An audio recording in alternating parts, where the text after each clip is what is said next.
Good morning and welcome to PWR Today. It's Tuesday morning. It's June 2nd, like we were talking with yesterday with Linda. You're in level 6 at Jumanji. If you feel like you've been living in the Jumanji game, you're now reached level 6. It's June. Joining us every Tuesday morning right after, Raw on Monday nights, it's David Herro, the Opinionist, my hero. David, good morning. Hey, man, it is really early for this.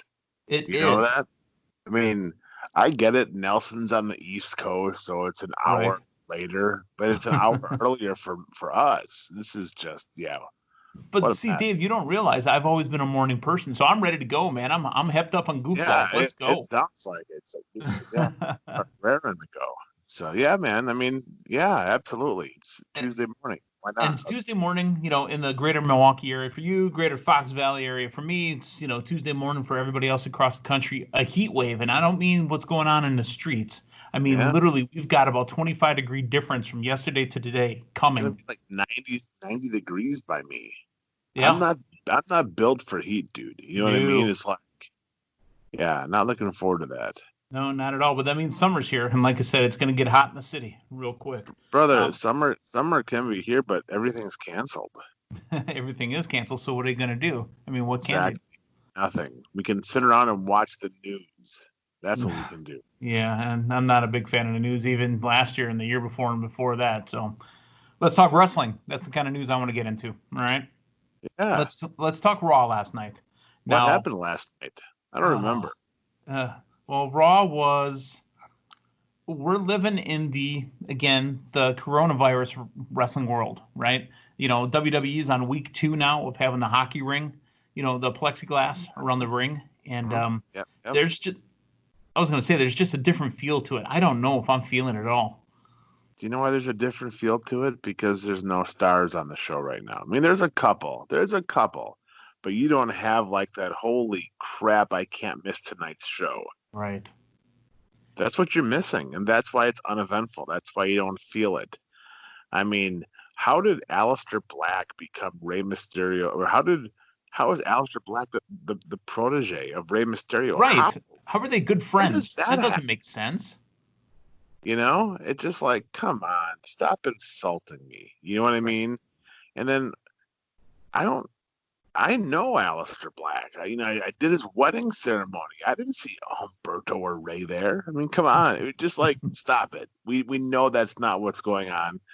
And I feel terrible for Aleister Black because now he has to hang out with Humberto Del Rio, whatever his name is. Right. Carrillo. Yeah, it's exactly. It's just like. Well, when Aleister came up, too, now this is a little different because when they came from NXT, he was running with Ricochet. They were tagging for a little bit. Yes. Yep. And where did he disappear to? Who knows? Maybe he's home self-quarantined. You never know. I mean, at least they have their champions there, not to go into Impact or anything, but isn't their champion at home self-quarantined right now? Tessa Blanchard? Yeah, I guess. Yeah. I don't know. It's just Raw has a different feel to it. I get it. It's in a warehouse and you don't really have fans and you have the plexiglass, but oh my God, give me somebody. Even, I'm going to jump all over the place because, that's what I do. Even like Drew McIntyre, where's the Scottish psychopath? Right. Why is he charming and adorable all of a sudden? Be a badass. Right. Even bring back, and we've seen him twice now. Once when I said he was coming back, and once when he said he was happy that his friend is a champion. Why are they hindering Jinder? Where's Jinder Mahal? Exactly. Great, fantastic question. I have no idea. Because that's an angle right there. Yeah. Exactly. And that's money. Two big giants, both guys well over 6'2", 6'3". I think they're both like 6'5", jacked to the gills. Two guys that can fight. I mean, that's a built-in story right there. I love MVP. We've been friends for a long time, but come on, don't do that. There's a couple things. I was going to say there's a couple things on Raw. Go ahead, Dave. He is being portrayed as a manager on TV. Yeah. We know he's a former U.S. champion. Yeah, we know he's had success in pro wrestling. Yeah. But it's like, why is Drew McIntyre working against the manager now? I don't get it. Not following it. I'm not too sure. But You go ahead. This is your show. I'm sorry.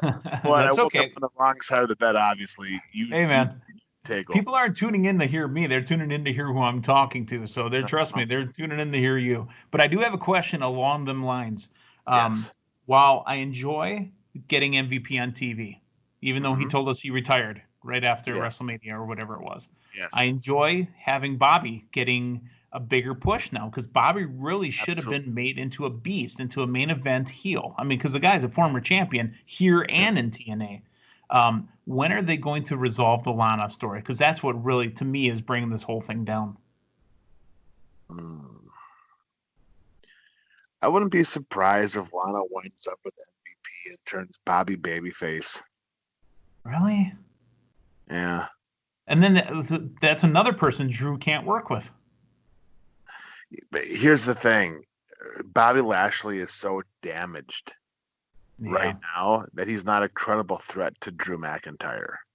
He's not. I mean, who did he lose to at WrestleMania? Kevin Owens, I think, right? No, Apollo Crews. No, Apollo Crews. That's right. And just like, Owens beat Rollins.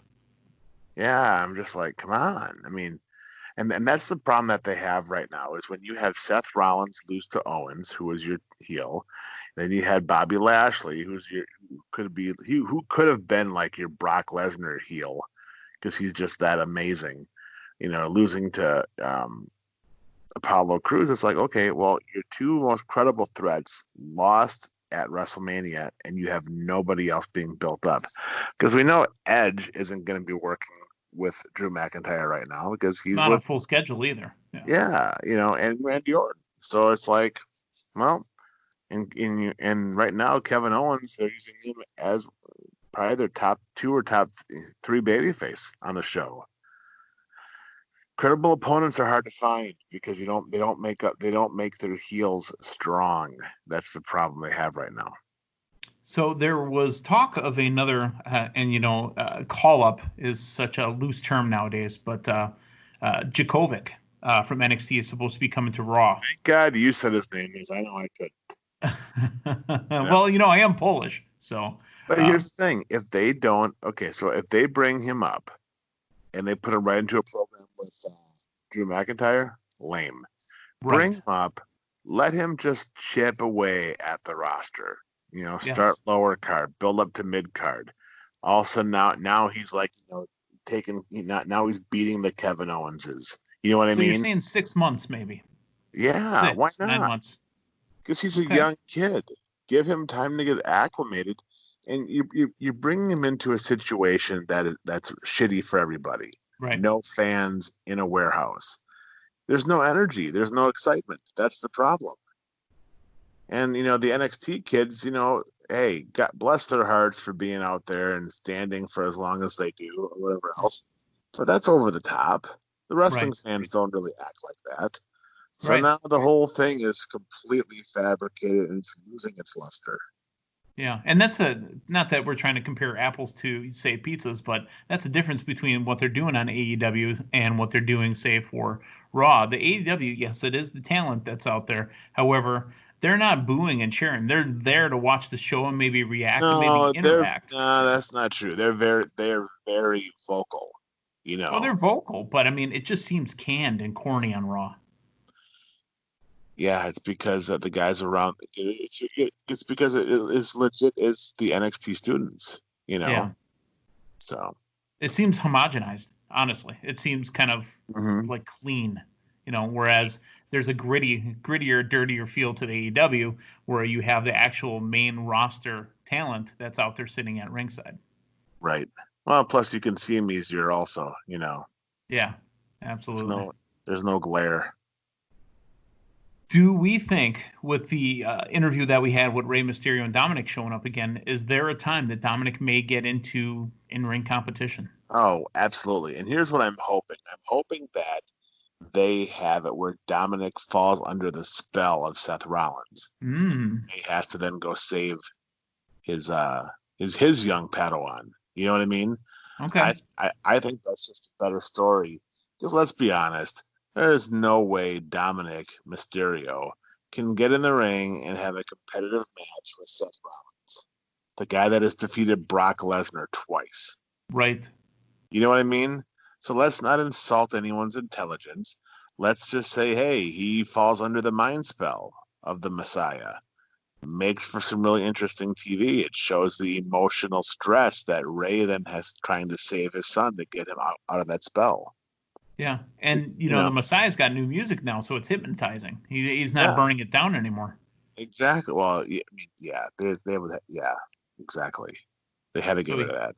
yeah, because he's got Messiah music now instead of, Mhm. his face music. Yes. Hmm. Wow. Hey, speaking of WWE and watching Raw, they have Raw Talk back on right after Raw. I mean, I know they pulled it before. Who's Hmm. watching Raw Talk? I mean, who's listening to Raw Talk? I mean, tonight, or excuse me, last night when Raw went off the air, they were still doing the show. That's when Bobby had Drew in the full Nelson, and they kind of cut Right. it off and say, "Hey, we're going anywhere." How hard, top of the hour, it was gone. Is that where the Yeah. rest of the show is going to go now? Is that where the overrun's going to? Absolutely. Yeah. Yeah. Absolutely. And you know what? The idea of having the network with different tiers, I think, is great because now, how many million people are unemployed right now? A lot. Yeah, a huge, ridiculous, obnoxious number. I don't have a number, but yeah, a lot. So right. So now WWE can say, hey, you can keep watching our product, which keeps people interested. Hmm. And it's just it's a great move. It's a way of quote unquote giving back, I guess you could say. But they want to retain. I mean, they're hoping that eventually that they're going to sign up to get the pay-per-views. Yeah. And it's like, wow, you're giving away that much free content. That's impressive. They need to grow a brand new fan base because the one that they have, Is disenfranchised? they're so disconnected. Right. You know, Exactly. yes, yes. And I keep thinking about this, and we brought this up. I think I brought this up with Andrew Bedala maybe a month, 2 months ago. When we look at superstars, how they can go back to these packages. It's getting fewer and farther between where they show, last month, 2 months, 3 months ago when they showed Uh, ring, in the arena action. yeah. When Hmm. we get back to the arena action, are they going to go back to this time? Because really, this stuff, who wants to remember it? It's happening now, but do we want to go back to it in history? Mm, you have no choice because history always repeats itself. Yeah. I mean, they could show the empty arena, but I mean, honestly, I loved my WrestleMania packages when they go back, the 4 months, 5 months, whatever, and you could see the history of it. I don't Mhm. see these last couple months being part of a lot of packages. They'll show some, but I don't know if they go back that far. You know what? Great question. I'm sure they do. I'm sure they have it somewhere. They just haven't put it out there yet. But um,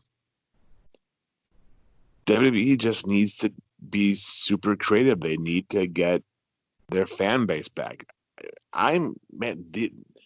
This show was rough, last night. I'm curious Yeah. to see what the ratings come out to be. Because again, at the end of the day, you had Charlotte Flair against Asuka that had no fire, no chemistry. Nothing. And it wasn't meant for them anyways. It was meant for Nia to come out dressed like Asuka. Right. And here's the thing. Since Charlotte has won the NXT, women's championship, she Hmm. hasn't done anything special. She's lost a few matches, is what She's she's done. lost. Yeah, she lost. She's not winning matches. That's the problem. Appearing on every brand, just not winning. Hmm. Exactly. I don't know. Yeah. It's kind of difficult to deal with. We didn't get to talk about SmackDown at all, really. Do you feel? And I asked Linda this question last night. I want to hear your opinion on it as well. Do you feel that even though they're still a family friendly product and they're still trying to be a little bit edgy too now, especially on Fox? Do you Yeah. feel that bringing up that Jeff Hardy was drunk behind the wheel, hitting I people? hate I hated everything about it. Right. Kind of expand on it, but I was Well, not a here's fan of it. why. Who wants to see that? Okay, Not me. Jeff Hardy sells a ton of merchandise to kids. So Right. now the kids that are watching are like, well, mom, dad, what's wrong with Jeff Hardy? And then the Right. parents now have to decide, well, do we want to talk about this to our 9-year-old? Or do we move on? Or do we say, you know what, we're done with this, forget it. This is the one thing that my, Junior or Princess loved, and now it's like bastardized. And Jeff Hardy is. I've known Jeff for quite a while. He's not the kind of guy that's going to say no. I wish he would have said no to this because it doesn't do him any good. Just like nobody wanted to see a drunk Scott Hall on Nitro. Oh, don't bring up some hurtful memories for me because I saw nobody that too. did. Nobody wants to see that. And I'm sure that's going to be a whole big swerve that he was set up or whatever, blah blah blah. Sure. But still, the parents still had to explain to their kids why Jeff Hardy was acting the way he was. And in today's climate right now, that's the last thing we want to do. Yeah. Wrestling's supposed to be an escape. So, I mean, we're supposed to be able to go and see it. Me personally, I wanted to see Jeff win the title because, I mean, he said he wanted one more run. That would have been great for me. I would have loved it. Bastardized, and there's that word again tonight. Yeah. This morning. Another segment. I mean, why even do the tournament if that's what you're going to do? Yeah. I mean, to be fair, I was happy to see Scrap Iron Adam Pearce for a good 10 minutes on TV last night. Yeah. Absolutely. But you know what, though? What they could have done is let the one Uso that's still there get to the finals. Yeah. And give him the push, give him the rub, because the fans will get behind him. They love the Usos. Yeah. And it's a new thing for us. Yeah. I mean, now it's AJ and Daniel Bryan. You know what? It's going to be a fantastic match, but it's going to be on TV without an audience, so it's not going to transcend well to the people watching it. Yeah. Oh, well, I mean, it is what it is. I want to talk about one more thing with you. I hate to be this negative about it, but it's like when I have to sit there for 3 hours and I'm not entertained. Yeah. I'm going to keep doing this. Dave, I got one more thing I want to bring up with you. Yeah. Recently, over the last few weeks, she's been in that TikTok video with Chris Jericho and the Inner Circle. She was one of Jericho's cheerleaders during the Inner Circle pep rally. Vikki Guerrero has spent some time over at AEW. There is talk that she's, I mean, Blacklisted is such a be-all, end-all term, but that she's really not wanted back in WWE for the moment. What do you think about that? Well, I mean, I can understand why. There's a lot of bad blood there. AEW loves to take their shots at WWE on their television. So, and when Eddie passed, they really welcomed Vikki into the company with everything. And she had quite a long career there. She had a handful of runs. I mean, she came back and had another run and then another one. Maybe WWE feels like, hey, you didn't, we looked out for you and now you're doing this to us. But listen, time heals all. They've brought Sable back. They brought Bill Goldberg back. They brought Bret Hart back. If they can make money with whoever, they will always find a good match. Yeah. And I mean, what is she really doing to WWE? She's not doing it to them. She's just working and making a paycheck herself. Right, but they also made that character. She was on TV for so long, she's recognizable. So they feel like they made that brand. So they feel like they're not getting the value of what they, of what they put into her. Fair enough. Mm-hmm. Well, Dave, it's always great to talk to you every Tuesday morning. Sorry we had to wake you up so early. Folks, don't forget. That's okay. You know what? I actually have to go down and meet Uncle Al Snow today. Oh, Uncle Al. Hey, an update on a text between you and I. After I got off the text machine with you, I got the confirmation. Look at that. It's on its way. So sweet. Fantastic. And that, of course, is we're talking about the collarandelbowbrand.com. Mm-hmm. Go there, get your Shad Gaspard shirt. Use promo code PWR360 and save. And 100% of all the proceeds from the Shad shirt goes to Shad's family. So absolutely, that's why I got one coming. So. Yes. Mm-hmm. Perfect, and they even make it for guys my size. I'm not built for the summer sizes. They have men's sizes. Yes. Yes, they have men's sizes. Make sure you're checking us out on Apple Podcasts, Fight TV, Facebook. We're also available on Twitter as well. Dave, thank you again for waking up in the morning. Say hello to Uncle Al for me. It's good to wake up in the morning, isn't it? Isn't that what we're supposed to do? That's what we're supposed to do. Yeah. Tell Uncle Al thank you for the shirt. I'll be waiting for it. I will wear it with pride. Sounds great. Thanks, bud. You take care. All right. We'll see you guys. Thanks for stopping by. So long, everyone.